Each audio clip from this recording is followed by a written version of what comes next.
unfortunately the meeting crashed, but we're all rejoining, so I'm sure we'll resume in just a minute.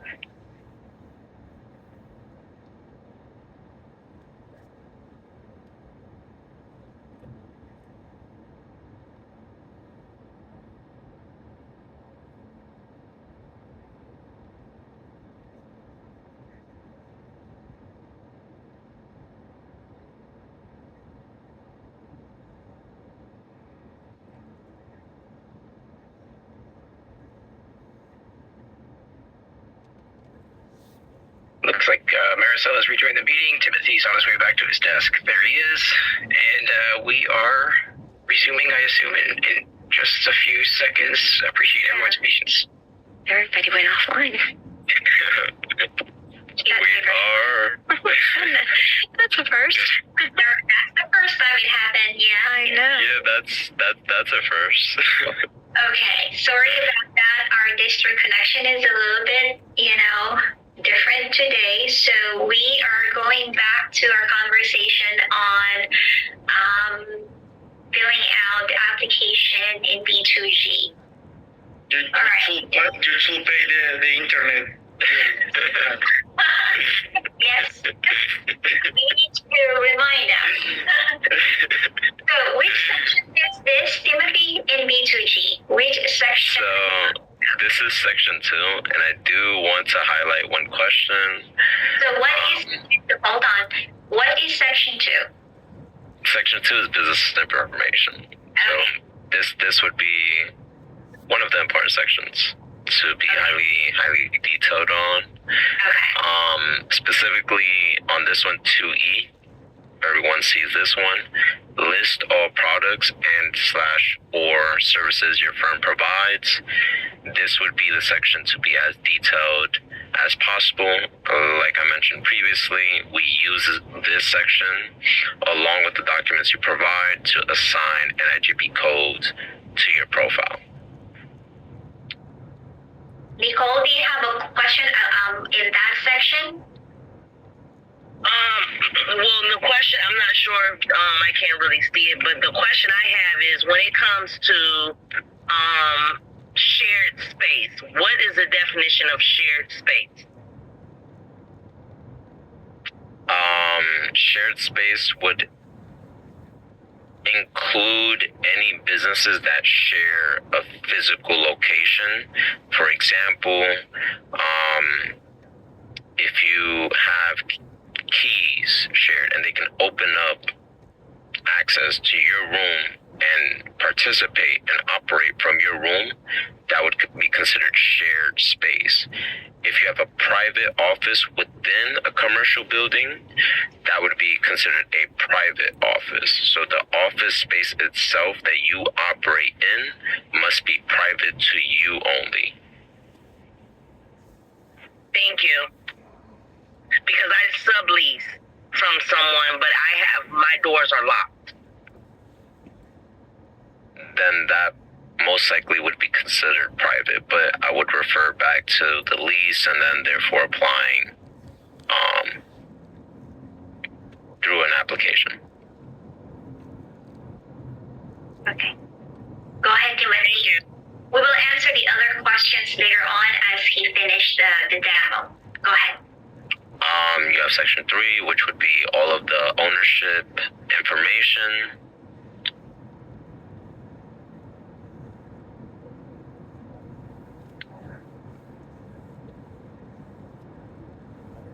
And then section 4, which would be all of the financial information that you would provide for your business. And then lastly, the document list section. And as I stated previously, the mandatory documents, you must provide all of the documents that's being requested. And for the required ones, if you feel like it's not applicable to your business, you can mark it as not applicable and lock in the answer. As you can see here.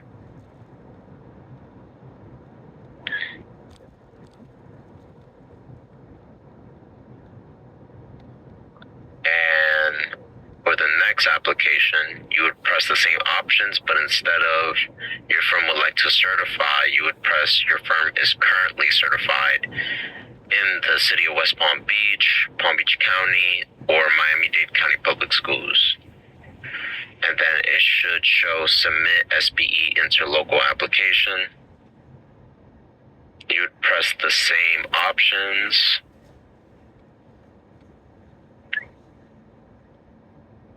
And for the document list preview, as you can see, it is a shorter document list that's being required.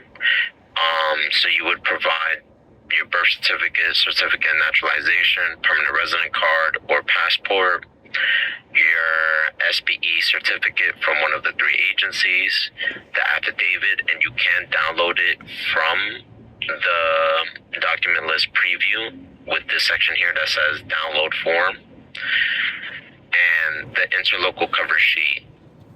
You would request it from one of those 3 agencies that you are certified with. And the process for each section is identical to the new SBE application, the only difference being the document list section.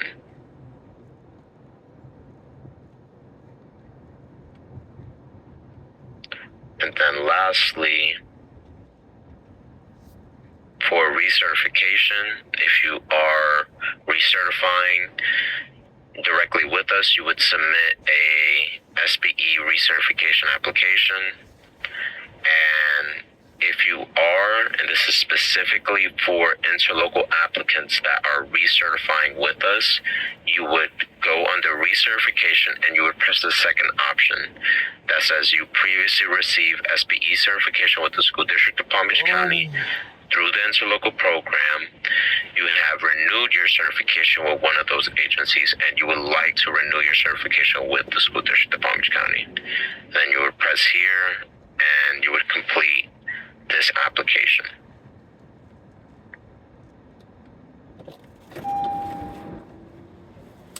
The document list preview / document list is identical to when you first applied through the interlocal program, so you would have to provide updated versions of those documents that were previously requested.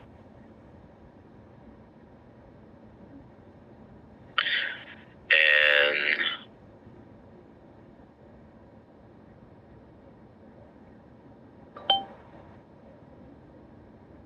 Okay, we have some questions here, Timothy. So, if you would like to expand your business or your services, do you have to amend your application after you are approved? No, you wouldn't amend the application. You would, at least the current process is you would send me an email and I would update your services on your certification profile. Okay, so anything, if they add services or products to your business, it's important that you send an email to Timothy so he can update your NIGP codes in your certification. But of course, it should come with documents supporting your application for additional services or products. Can you have more than one business that you own in the same space? You can, but they would be considered affiliated businesses. So Your call has been forwarded to voicemail. The person you're trying to reach is not available.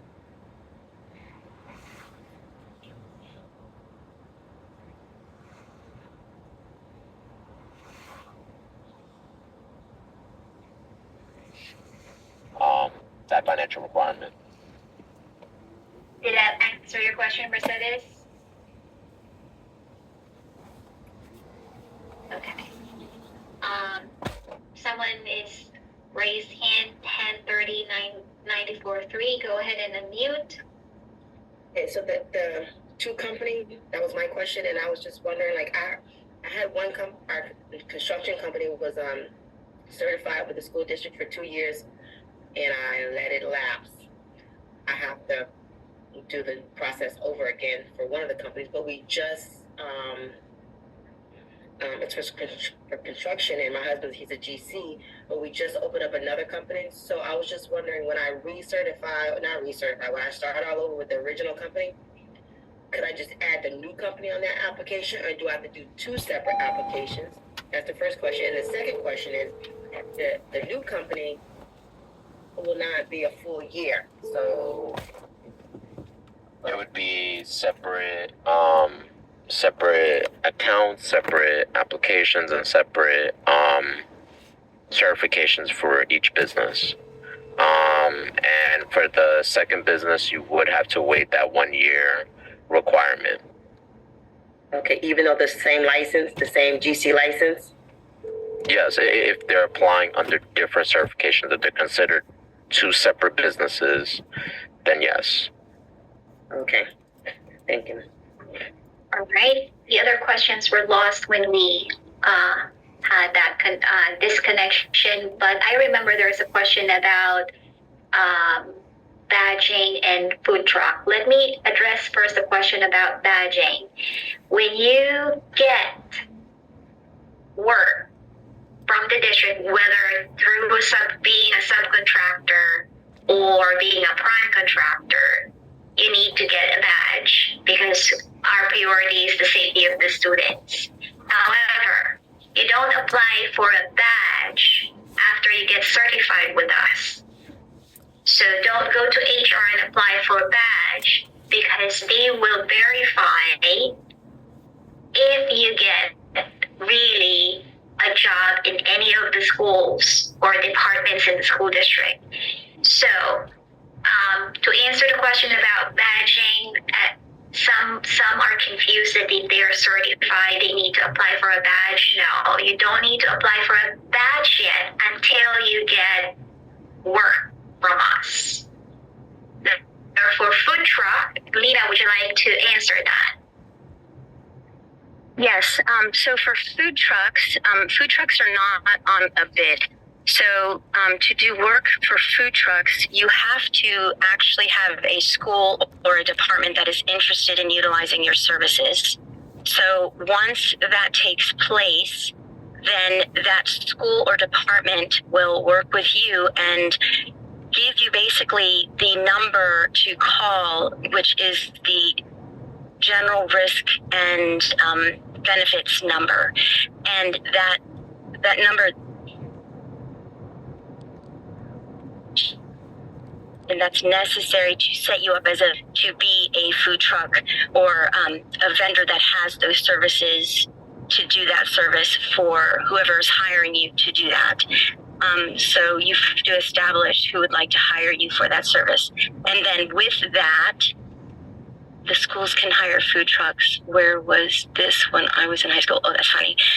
So basically, you have to establish that first. And then the process is they contact General Risk and Management Benefits.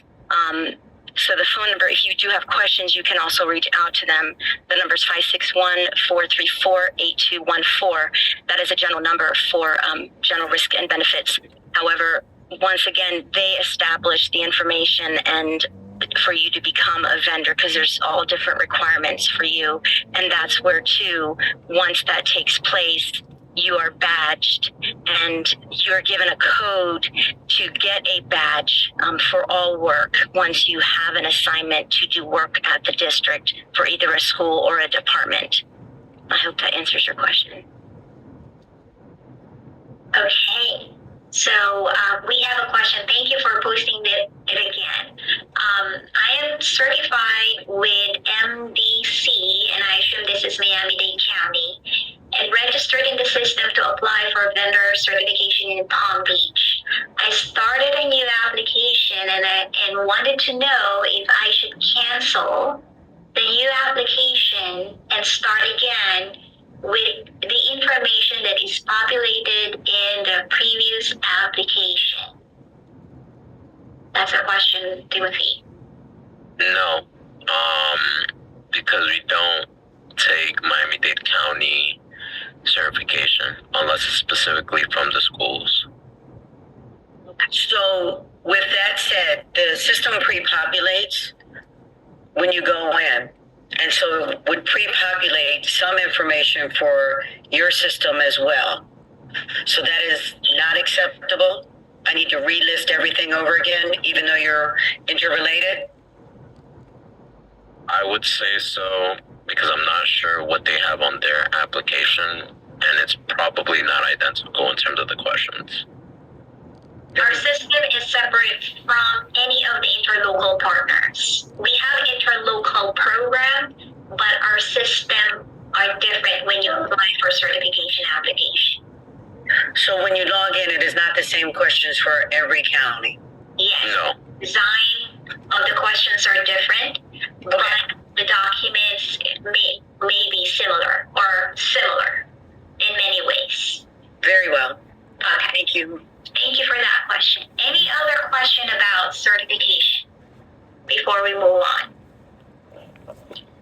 Okay, so depending on the type of business that you do, the process of the school district is a little bit different. Oh, and before we move on to that, go ahead, Timothy. Give them the reminder about the vendor profile before we move on.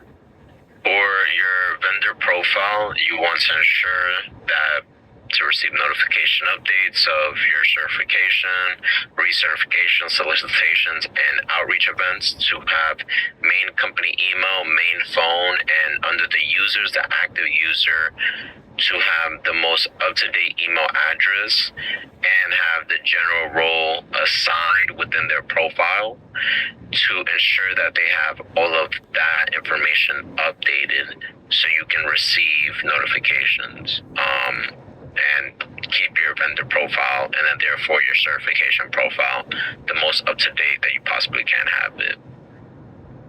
Yes, that's very important. That make sure your email is receiving emails, because sometimes it bounces back to us and the email address is no longer valid. And so with that means you cannot receive notification from us if there is a future or an upcoming opportunities aligned to your business. William, you have a question. Go ahead. Yes, thank you.